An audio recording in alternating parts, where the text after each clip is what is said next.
తల్లడిల్లిపోయేటువంటి వారు ఉన్నారు. ఈ విధంగా జీవితంలో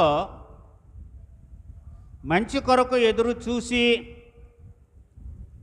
నష్టపోయి నిరాశ నిస్పృహల్లో ఉన్నటువంటి వారికి దేవుడు ఇస్తున్నటువంటి అభయాన్ని మనం ఇక్కడ గమనించి చూస్తే ఏమంటున్నాడంటే, యెహోవా దేవుడు సడలిన చేతులను బలపరచుడి, తొట్రిల్లు మోకాళ్ళను దృఢపరచుడి, చంచల హృదయాలతో ఇట్లన్నుడి. సో మనిషిని బలహీనపరిచేటువంటి 3 రోగాలను గురించి ఇక్కడ మాట్లాడుతూ ఉన్నాడు.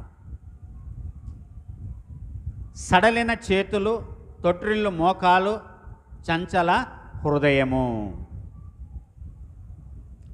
సో చేతులు కాళ్ళు బలంగా లేకపోతే, హృదయము బలంగా లేకపోతే మనిషి దేనితో సమానం అండి? బెతస్దా కోనేటి దగ్గర పడి ఉన్నటువంటి వ్యక్తితో సమానం. బెతస్దా కోనేటి దగ్గర ఉన్నటువంటి జీవితము ముగింపు ఏ విధంగా సాగింది? శుభప్రదంగా సాగింది.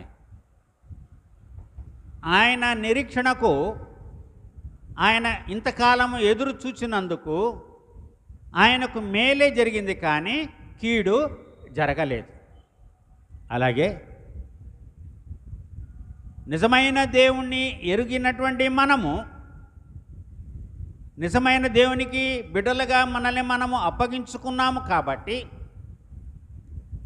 ఇప్పటి కాలములో ఎన్ని శ్రమలు మనకొచ్చినా, ఎన్ని శోధనలు మనకొచ్చినా, ఎన్ని ఆటంకాలు మనకొచ్చినా మన ముగింపు గొప్పగా ఉంటుంది అని దేవుడు ఒక వాగ్దానాన్ని ఆయన ప్రవక్త ద్వారా తెలియచేస్తున్నాడు. మనం ఇక్కడ గమనించాలి.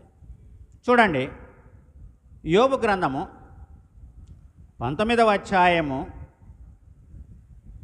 7వ వచనము నుంచి 27 వచనాలు, ఇవన్నీ కూడా చదవడము చాలా కష్టం. యోబు గ్రంథము 19వ అధ్యాయము 7 నుంచి 27 వచనాలు చదవడం మనకు చాలా కష్టం. ఎందుకంటే ఇక్కడ యోబు జీవితంలో ఆయన ఎదుర్కొన్నటువంటి సమస్యలను గురించి మాట్లాడుతూ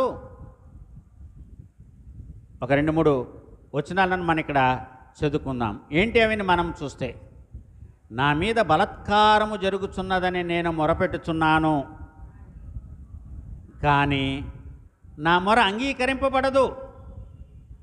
సహాయము నిమిత్తము నేను మొరలిడుచున్నాను, కానీ న్యాయము దొరకదు.